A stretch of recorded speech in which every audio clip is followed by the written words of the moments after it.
আসসালামু আলাইকুম everyone, welcome back to my another blog. আশা করছি সবাই ভালো আছেন, সুস্থ আছেন। আজকে আপনাদের দেখাবো এই পুঁইশাক নিয়ে আমি কোথায় যাচ্ছি। আমি পুঁইশাক নিয়ে এখন নানু বাসায় যাচ্ছি। আপনাদের মনে অনেকে প্রশ্ন জাগতে পারে যে পুঁইশাক নিয়ে নানু বাসায় যাচ্ছে, অনেকে আপনারা অনেক কিছু নিয়ে যান। কিন্তু আমি আপনাদের সাথে শেয়ার করতেছি। এটা দেখতে পাচ্ছেন আমাদের বাসার সামনে গেট থেকে বের হয়ে আমাদের এখানে কাঁঠাল গাছ।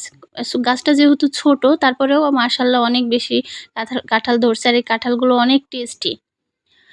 এখানে কাঁঠাল গাছ আছে, জাম গাছ আছে। জাম গাছেও প্রচুর জাম আসছে, পাখিতে সব খেয়ে ফেলছে, আমরা খেতে পারি নাই। তারপরে যে নানু বাসায় যেতে যেতে মান গাছ, এখানে মান হচ্ছে অনেক টেস্টি লাগে আমার কাছে। ঘন্ট করে খাইতে, ভর্তা করে খাইতে আমার অনেক ভালো লাগে। কার কার পছন্দ অবশ্যই জানাবেন।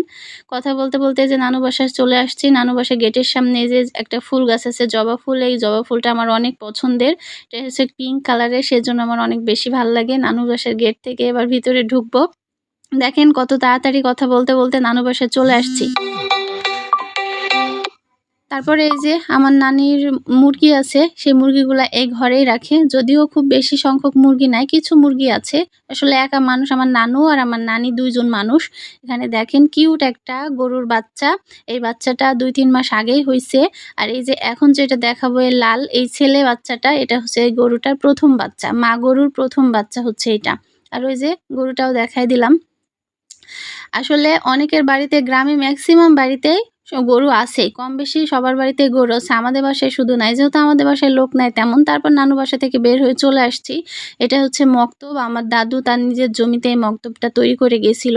যদিও আজকে আমার দাদু নাই, দাদু 2 বছর আগে মারা গেছে। সবাই আমার দাদুর জন্য দোয়া করবেন, আমার দাদুকে যেন আল্লাহ তাআলা যেন জান্নাত নসিব করে।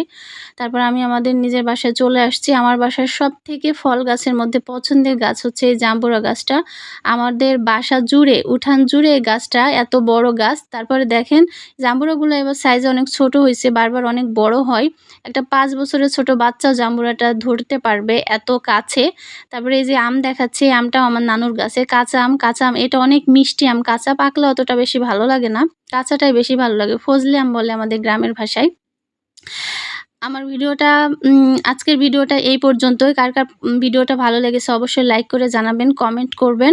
আর আমার চ্যানেলে নতুন হয়ে থাকলে চ্যানেলটি সাবস্ক্রাইব করবেন আর নোটিফিকেশনটা অল করে রাখবেন। Thanks for watching my video. আল্লাহ হাফেজ।